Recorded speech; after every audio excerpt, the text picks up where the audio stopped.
नातेवाईक आणि सर्व स्टाफ मंडळी,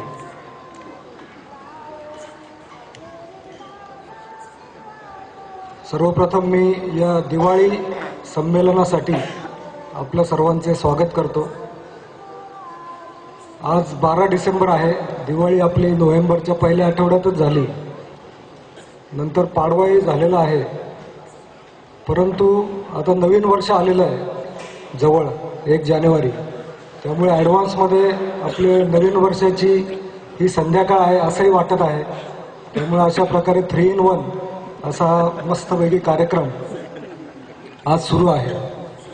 जनरली दिवाळी मेळावा असेल किंवा झेप उडान हे जे कार्यक्रम असतात त्यामध्ये राजेश भाऊ आणि मनीष भाऊ हे बोलत असतात आणि सेल्स मीटिंग असतात तेव्हा संजू भाऊ आणि मी बोलत असतो।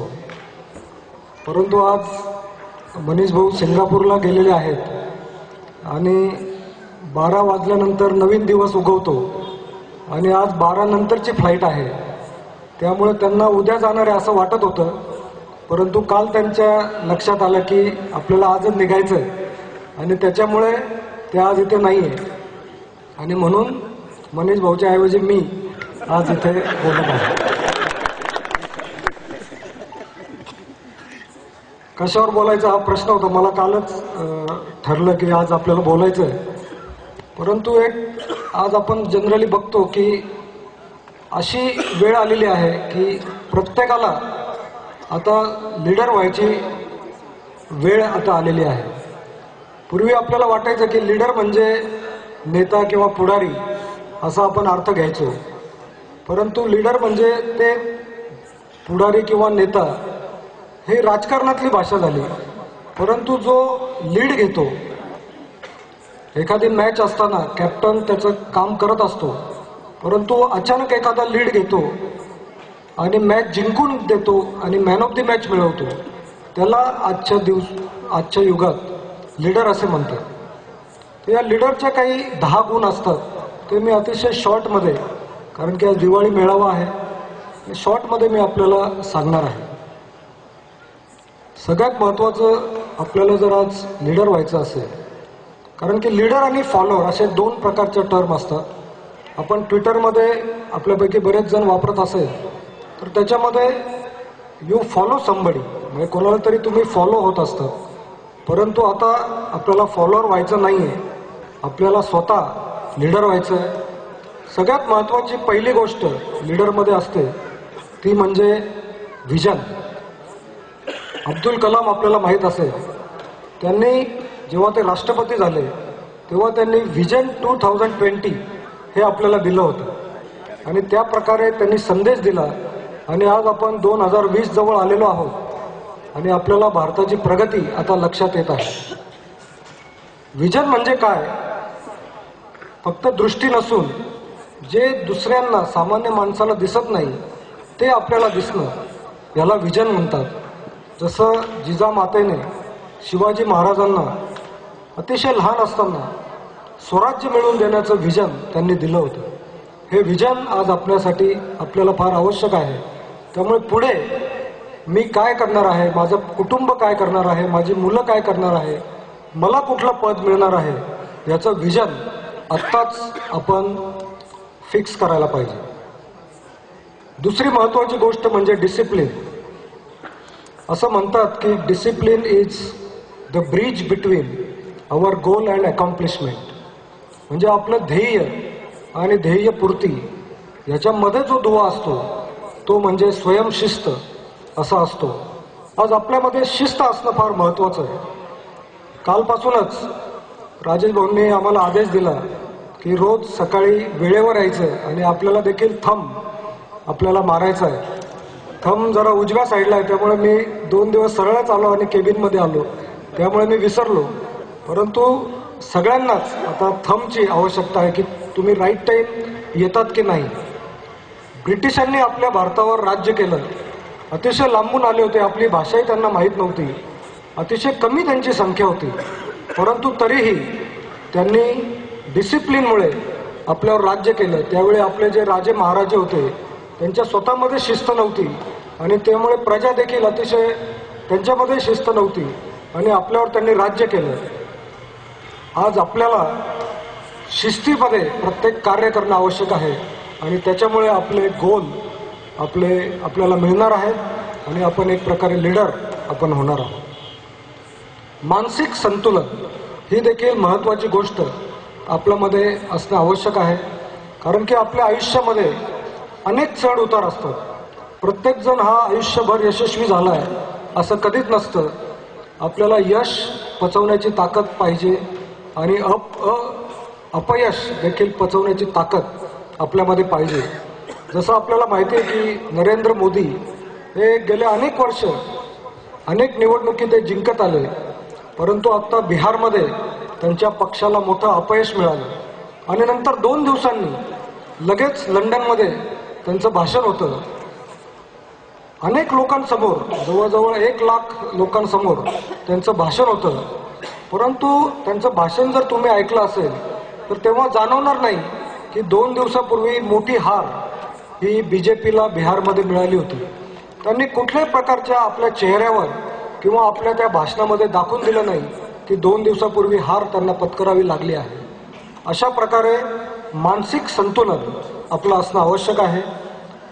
अजून एक महत्त्वाची गोष्ट म्हणजे पुढाकार, टेक सेल्फ इनिशिएटिव्ह.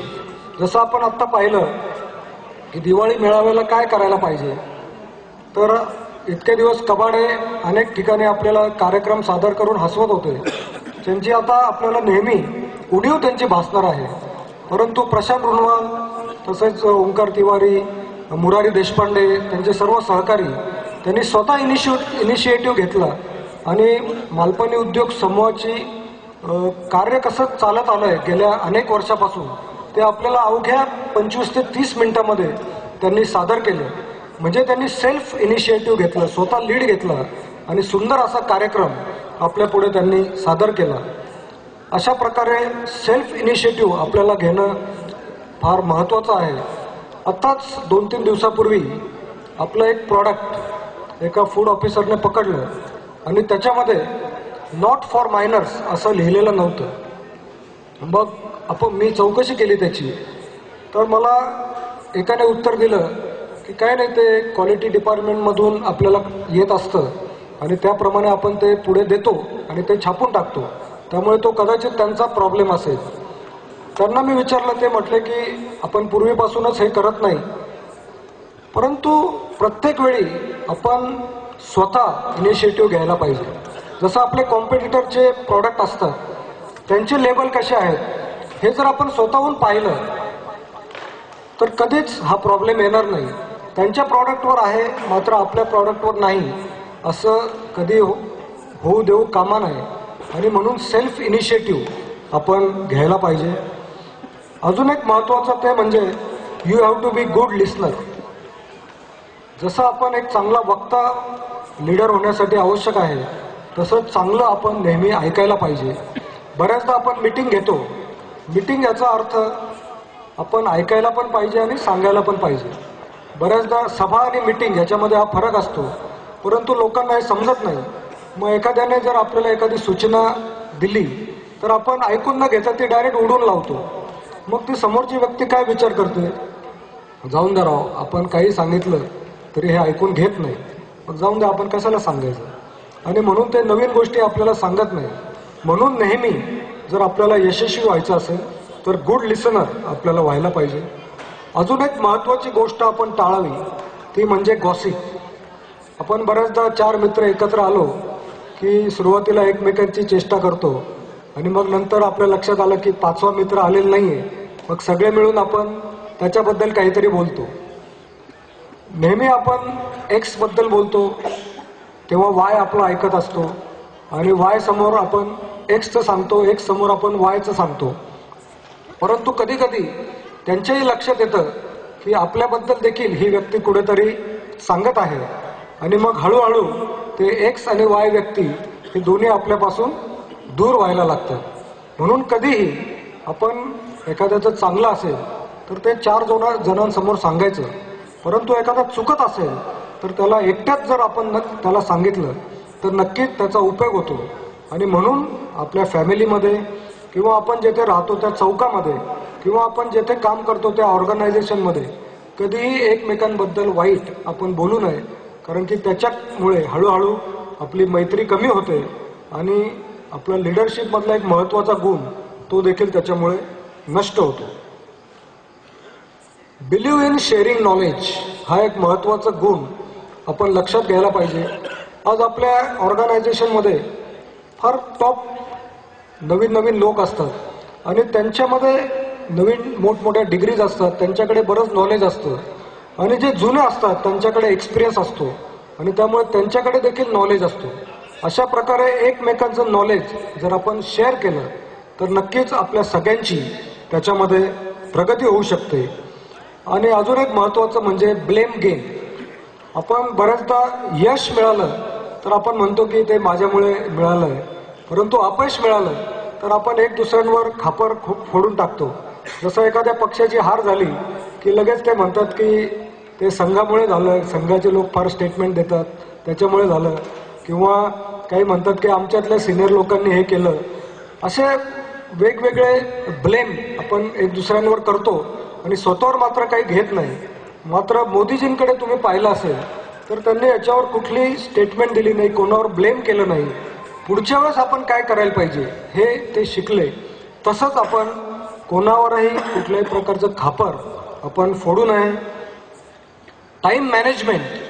आज आपल्याला माहिती आहे की आपल्याकडे देखील दिवसाचे 24 तास असतात आणि बिल गेट्स असो किंवा ओबामा असो त्यांच्याकडेही दिवसातले 24 तास असतात, परंतु कामाच्या पद्धतीमध्ये फार फरक असतो.